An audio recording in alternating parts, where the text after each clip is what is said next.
it's Kylie. Welcome back to our channel. I thought I would do a postpartum experience part 2 and give a more in-depth explanation, well, not explanation, but just go further into all of that. Because on our previous video, we got a few questions asking if I could talk about how I took care of down there and what things I found to be true during my postpartum experience and things that were false for me. Because there will be things that I didn't experience or didn't go through that many people did, and there will be things that others went through that I didn't. So let's begin. First, I'm going to start off with all the things that made all of like the postpartum just easier. It wasn't easy, but these products made it. So at the hospital, they give you stuff, like they give you a giant diaper pad, which I don't have any more of those. I did use up all of those at the beginning because they were just comfortable, they were free, they worked wonders.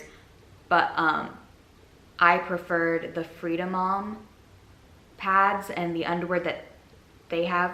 So at the hospital, they provide you these like shorts that are kind of like a fishnet material and a pad that is larger than life. And like, trust me, you need it because you bleed a lot. And I mean a lot.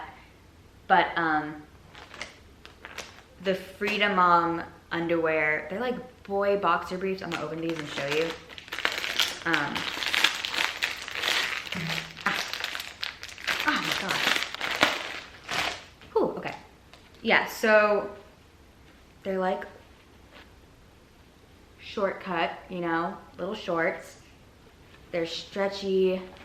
They like hug your body and keep the pad and everything stationary. They're also disposable, so you just kind of put it on and toss it. But you don't just wear this alone, no. I'll just like show you my whole routine. So let's say I'm going to the bathroom, right? I gotta use my little Perry bottle, I think that's what they would call it. So you fill this up with warm water. They said to fill it up with warm water, but I filled it up with cold water. The cold water just felt better. And so you fill that up, and it stays like that, and then yeah, just go under there and do a little squeeze, squeeze, squeeze. And it like, whoa, that was loud. It rinses everything off, because you can't wipe. Do not wipe, okay? That'll just, you can ruin stitches. You just don't want to wipe. So you get a little squeeze, squeeze, and then you would take your, I know this looks massive, but it's the best pad in the entire world. So it's an instant cold therapy absorbent pad, and basically so you fold it in half and you wait till you hear like a popping sound, and then it activates whatever's in there that gets really cold. And then you shake it, shake it, shake it, shake it, shake it, and it becomes like a giant ice pack pad for your vag. That helped out a lot. It helped with like the swelling, and it felt much better.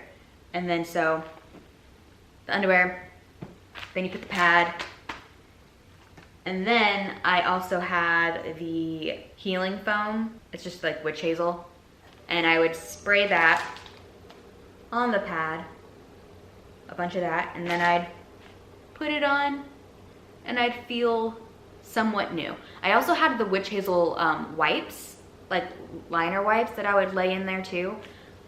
The witch hazel, I feel like, helped speed up the healing process as far as my stitches go, because I did tear. It was a very small tear. I got like 2 stitches, so it was super minuscule, so it wasn't like crazy intense. But yeah, so that was my routine. Now let's go back to how my body felt afterwards. After I had Grayson, I did get an epidural, so like I didn't really feel much pain during it, mainly just like pressure and, you know, nothing out of this world, thankfully. So when they wheeled me into the next room to relax, I was able to move my legs around even though they were completely numb. So they waited for me to be able to walk, because eventually they're like, you need to go pee.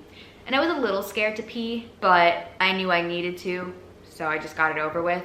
When I did get out of the bed, I was able to walk. I moved really slow at first and like was hunching over just because I was kind of scared. But then once I realized like, oh, I'm fine, I could walk, I like stood up straight and was like, all right, cool, got this. And surprisingly for me, my first pee didn't hurt. I don't know if it's because I was still a little numb down there, but it didn't hurt. Oh wait, there's one more thing. Here we go. Dermoplast. Okay, so after my first pee, after like using my peri bottle and, you know, getting her clean down there, I sprayed this, and this helps with burning, itching, especially from stitches, and, you know, the whole thing just like, so there's gonna be some burning down there, but this helps a lot. Yeah, I was shocked that the first pee didn't hurt, but I was very thankful that it didn't hurt because I was drinking a lot of fluids, a lot of water, because I was breastfeeding and you need to intake a lot of fluids. Also because you lose a lot of blood, so it's important that you hydrate. Speaking of breastfeeding, so my milk came in really, really fast. My mom was telling me that like you'll get like this flu-like feeling, and I wasn't sure, like I was like, okay. But guys, let me tell you, when my milk finally came in, I felt so sick. Like I felt just like groggy, like I felt like I was just, I felt gross. My boobs got so, they were like rock solid up to my armpits, like up to my shoulders. It was just a lot. And Grayson at first didn't latch on right away, so like that was awful. But once you did learn to latch on, breastfeeding was a breeze after that. And that flu-like feeling went away and all was good. So now that I've talked about my first pee, now we are on to my first number 2. Now, I was absolutely terrified to go. So I didn't go for like 2 weeks. I know, like I'm not exaggerating. I was eating, but I couldn't go. So I wouldn't. I was too scared. I was like, I read about a lot of other people's experience with the first poo, and a lot of them were like, it was awful, it was horrible, it was like giving birth all over again. And you know, I didn't want to experience that, because birth itself, I had an epidural, so I didn't feel it, so I wasn't trying to feel that while taking a poop, you know? So I held off on that for as long as I could, until I finally couldn't hold it in no more. To my surprise, it wasn't that bad. Like, it didn't hurt like I thought it would. Now, I don't know if it's because I waited like 2 weeks. I know that's like super not healthy, but you know, it is what it is. Maybe because I waited so long that like it healed a little bit, and maybe that's why it didn't hurt as much, but I don't know. But they do give you stuff to take to like loosen everything up, but it's still scary. But you just gotta do it, get it over with, and then it won't, you know, you just gotta do it. But it wasn't super bad for me. So remember how I said that you like bleed a lot? Well, you bleed a lot. I bled for like two weeks maybe, or 2.5 weeks. And then I stopped bleeding for about 1.5 weeks, and then I started bleeding again, and then it went away. But during the first 2 weeks, I guess there was like a blood clot that came out, and that terrified me. Luckily my mom was staying with us, and I panicked. I called my mom in. I was like, is this normal? And she was like, yes, it's completely fine. Like, that happens. I thought I was dying, but you know, it's completely normal. There is such thing as too much bleeding, and if that occurs, definitely call your doctor, because you know, gotta make sure you're good.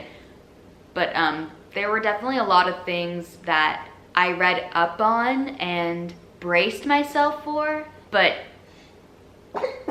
oh, are you okay? Okay. Yeah, there are definitely things that I braced myself for that I ended up not experiencing, and then there were things I experienced that I wasn't really aware of. And now I'm almost 4 months postpartum. I just started working out again. I worked out today. My body is definitely not what it used to be. I worked out for a total of like three minutes and I was aghast. I felt like I ran a marathon. But I'm excited to slowly get back into it and strengthening my body again. But yeah, I think I'm gonna end the video right here. I'm sure there are a lot of things that I missed just because it wasn't that long ago, but it feels like forever ago. Like so much has gone on and so much is happening that like my memory on everything is not the best. But I think I'll do another postpartum video when I reach 6 months postpartum, and I will for sure do a Q&A. That way everyone can ask their questions and I'll know exactly what to say. Because here I am making another video, just kind of rambling. But yeah, I hope you guys enjoyed this. I hope some questions were answered. If not, please ask questions down below or DM me, or maybe I'll do a Q&A on Instagram and I'll screenshot all of your questions and then answer them in the next video, whenever that is. All right, I love you guys. Bye.